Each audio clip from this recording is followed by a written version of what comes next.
دەستم لە گردنی خۆت هەڵمەگرە ئەی حەبیبە، وابزانە خوێنی خۆمە یا منەتی ڕەقیبە.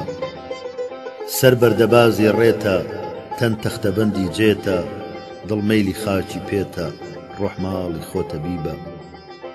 تۆ نەوشکوفتەوەردی من مایلم بە زەردی، تۆ هەمسەرت نەسیمە من هەمدەمم لە هیبە. شاهێنی دیدەبازە مەستی شەرابی نازە، دڵدار و دڵنەوازە دڵکێش و دڵفریبە. ئەو تیفلە خورتە ساڵە هەرچەند وەکو غەزالە، ئەمما کە هاتە نەخچیر شێر سەڵەتی مەهیبە.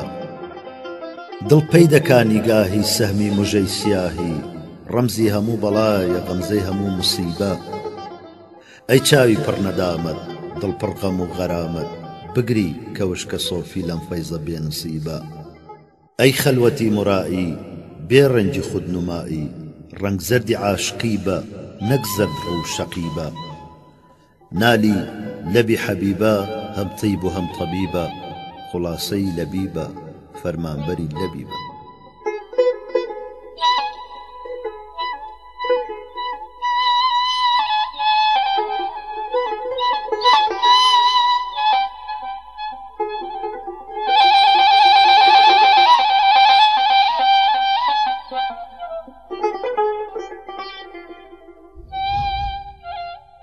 خاڵی بینی چاو ئەبرۆت ئینتیخابی کاتبە، یعنی نقطەی فەرقی ئیبن و مقلە و ئیبن و حاجبە. عیب و لەعبی خەڵقی کرد تا یاری خستە داوی خۆی، خەسمەکەی من کەلبی ئاهوگیرە خرسی لاعیبە. لەشکری خەتی شکستە و تیپی زۆڵفی تارومار، پادشاهی حوسنی عالەمگیری هێشتا غالیبە. حاضری ئەمرو خیتابە دڵ ئەگەرچی منهیە، ڕاجعی تۆیە زەمیری من ئەگەرچی غائیبە. نالی ئێستا تاجی شاه و تەختی خاقانی هەیە، شەوکەدارە محتەشەم دیوانە فکرەت سائیبە.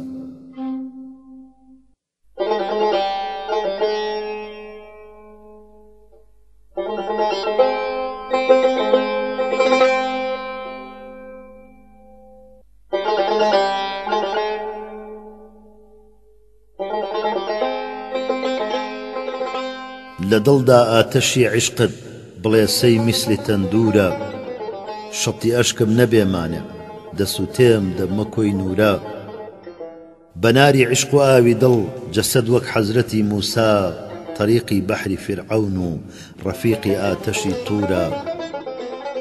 دەچێ بۆ لای ڕەقیب خۆشە وەلێ ئەو داغە کوشتومی، لەکن ئەو چەندە مەجبورە لە لای من چەندە مەغرورە.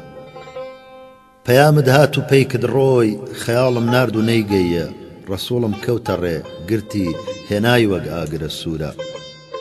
کە دیدم شەکڵی سەد ڕەنجی گوتم بابای عەیارە، کە بیستم لەفزی بێدەنجی گوتم شەیپوری شاپورە. گوتم ڕاستی سەبا هەڵسە گوتی مەشرەب مخالیفە، گوتم نارێ گوتی باە، گوتم ئەوجێ گوتی دوورە. گوتم قوربانی تۆ من بم گوتی قوربانی تۆ سەگ بێ، گوتم شیشەی دڵم ناتوێ گوتی بۆچیمە مەکسورە. خەراباتی دڵی نالی مەفەرمۆ خاڵیە نایم، بە مەرجی تۆ قەسەم چاوم بە زیکرت بەیتی مەعمورە.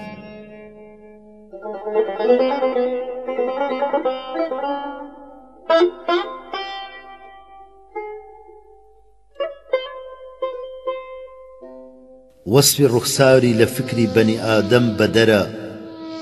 ئیبتیدای مەدحی دەمی وەک خەبەری بێ ئەسەرە. نەونیهالی قەدی تۆ عەرعەرە دڵخواهی منە، ڕاستە دڵدارە وەلێ حەیفە کەوا بێ سەمەرە. قامەتی سەرووی ئەگەر بێبەرە بۆ جنارەوەنە، تۆ بڵێ زوڵفی ئەگەر دووکەڵە بۆ جناری بەرە. زوڵف ئەگەر دووکەڵە دووکەڵ بەرین گوڵناری نییە، سەروەگەر قامەتی کەی سەروی ڕەوان بارەوەرە. بە حەقی جەڕی هەیاسەی زەڕ و کاکۆڵی سەری، دڵی گومگەشتەی من کوشتەی پشت و کەمەرە. بێ ئەگەر بێتە دەرت دەیدەیە بەرشەق وەکو گۆ، نییە زاتی شینەیە دڵ چ بکە قوربەسەرە. لە دەمی ناڵەی زارم دڵی پڕ زەمزەمەکەم،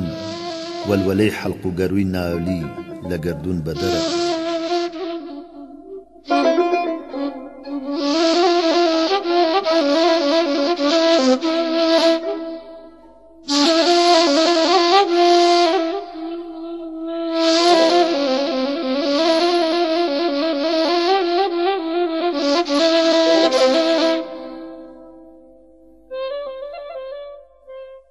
سەراپای گوارە زەردی ترس و لەرزە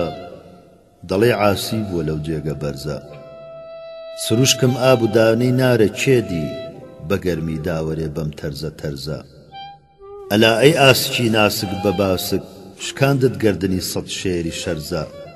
ئەلا ئەی نازەنین ئاهوو بە باهوو دڵی سەیادی خۆت هێنایە لەرزە دەفەرمووی چاوەکە زنجیر کەنالی کە مطلق چا نییە ئینسانی هەرزە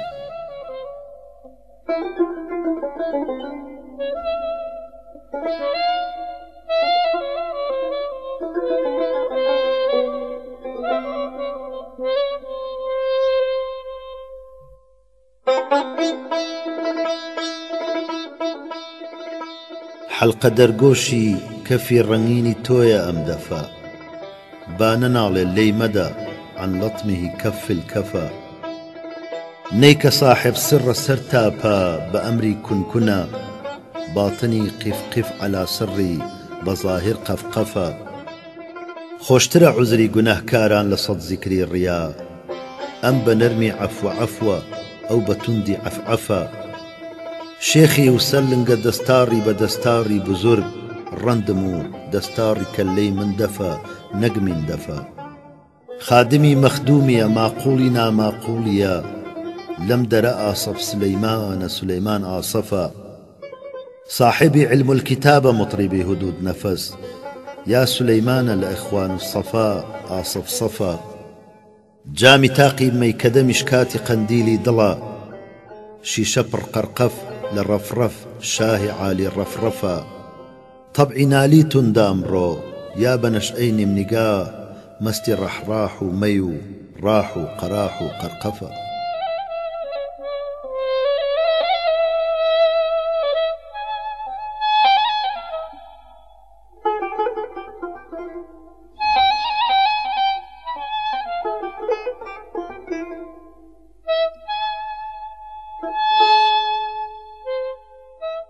کەوا زەڕتایی یەکتایی دەڵێی خورشیدی ئافاقە مەڵێ خورشیدی ئافاقە بڵێ میهرێ کەوا تاقە ڕەیاحین پەرچەم و لالە کولاه و یاسەمن توڕە بەنەفشە خاڵ و نەرگس چاو و گۆزار و سەمەن ساقە بنازم دڵبەری خۆم چەندە پڕوەسف و چ بێ عەیبە بە چاو مەست و بە دڵ هوشیار بە ئەبرۆ جووت و هەم تاقە نەوای ئاهەنگی قەد قامەت طەریقی جەمعی زوهادە قەد و قامەت بە لەهجەی ڕاستی تووبایی عوشاقە بە زوڵفی تۆیە وابەستە لە من دڵگەر پەرێشانە بە ئەبرۆی تۆیە پەیوەستە ئەگەر تاقەت لە من تاقە بە نەهری کەوسەر و شیر و عەسەل چەندین وەسۆفی لە بینالی دوو چەندان بۆ لەبانی لعلی مشتاقە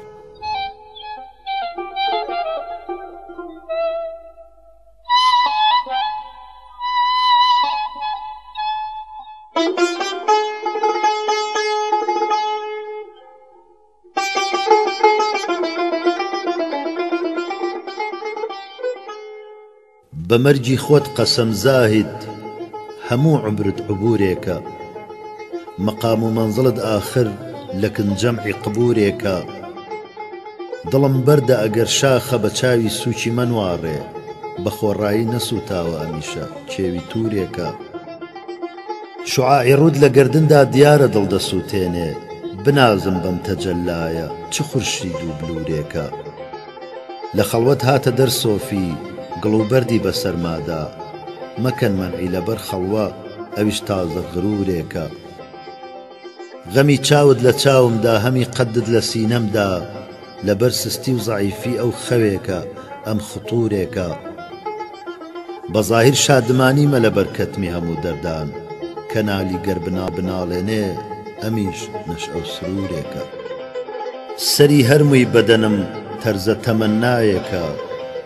گردشی تووکی سرم دووکەڵی سەودایەکە وەرە سەر سەیری سەفاگاهی نەزەرگەی چاوم کە عەجەب مەنزەرەی سەیر و تەماشایەکە سۆزشێکی نەفەس و شۆڕشی نائینایە هەر یەکە نەوعە غینایەکە بە مەعنایەکە حەڵقە حەڵقەی چ دەکەی داوی کەمەندی زوڵفت بۆ دڵی خەستەکەوا بەستەی هەودایەکە هەردەمە فەرشی کەسێکی کەیە بێمەهر و نیکاح دوور لە چاکانی عەجەب فاحیشە دنیایەکە نالی ئاسوودە نییە تۆڵی نەمامی عومرت بە نەفەس دێت و دەچێت ئەسڵی لەسەر بایەکە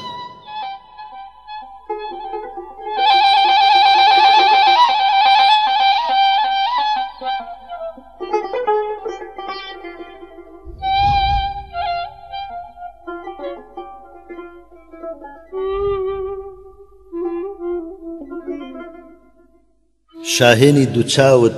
کە نیگا و مەیلی بەدانگە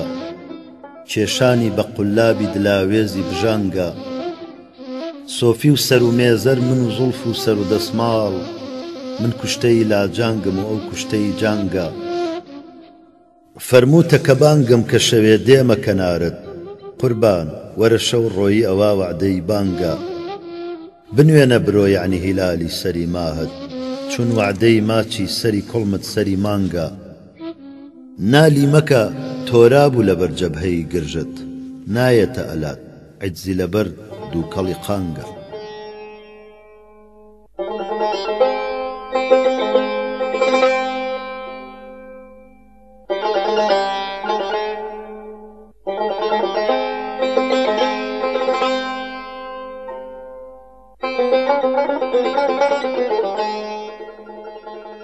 شکنجی عەرز و توولی پێچی زوڵفت بێ سەرنجامە مەسەل توولی ئەمەل عومری خزر زنجیری سەودامە بەشەڕ هاتن ڕەقیب و مدعی من خۆشی خۆشیمە کە دەعوایە لە هەر لایە بکوژرێ سوودی ئیسلامە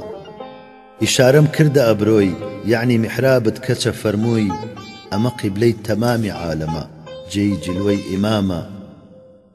لە سایەی ڕووی تۆوە شامی خەڵقی تەڵعەتی سوبحە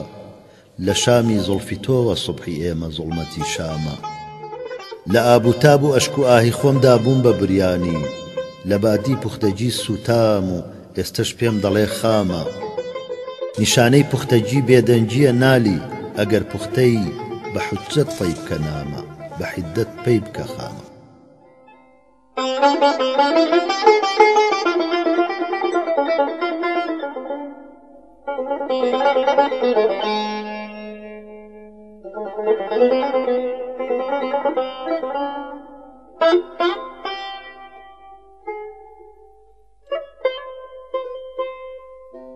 سەودا زەدەکەی زوڵفت ئەزهاری لەکن پەشمە دوور لەو گوڵە بێخارە گوڵزاری لەکن پەشمە سۆفی کە گرانبارە بێمەغز و سەبوکبارە سوف پۆشێ غەمی بارە ئەو باری لەکن پەشمە دێوانە کە شەیدا بێ تووچی سەری سەودا بێ قەت هیچی لەسەر نابێ دەستاری لەکن پەشمە سینەی دڵی بێکچینە سافە وەکو ئاینە مەستورە بە پەشمینە ئەسراری لەکن پەشمە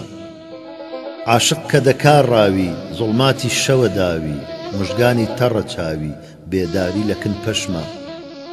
سۆفی چییە ئیشی تۆ هەر کایە حەشیشی تۆ عاشق وەکو ڕیشی تۆ ئەوساری لەکن پەشمە چەند واسعە ئەم زێهنە ئەفلاکی تیا ڕەهنە ئەجبالی لەلا عێهنە ئەدواری لەکن پەشمە نالی کە قەدەح نۆشە مەستانە و سەرخۆشە خامۆش و نمەت پۆشە ئەشعاری لەکن پەشمە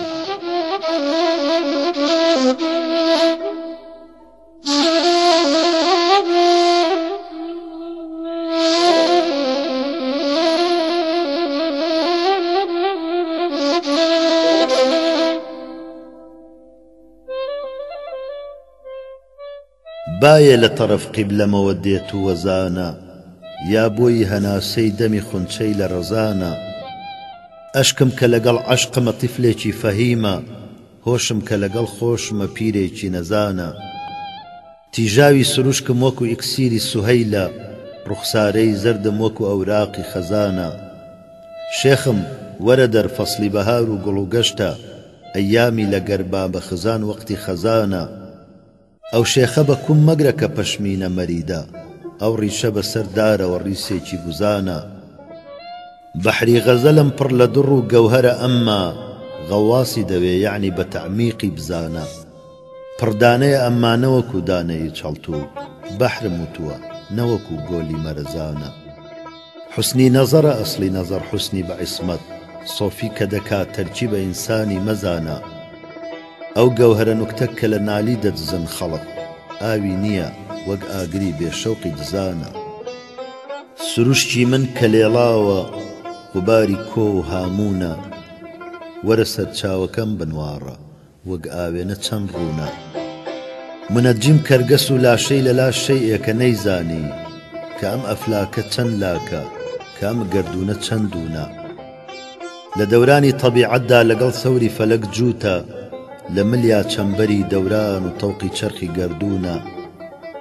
لە سایی شەخسێکی هیممەت بڵند ئاسوودەیە شارێ بەڵێ خیتەی سولەیمانی سەوادی زڵی کودرونە وەرە سەیری خیابان و بەیازی دەفتەری نالی کە سەف سەف مەسرعی بەرجەستە ڕیزی سەری مەوزونە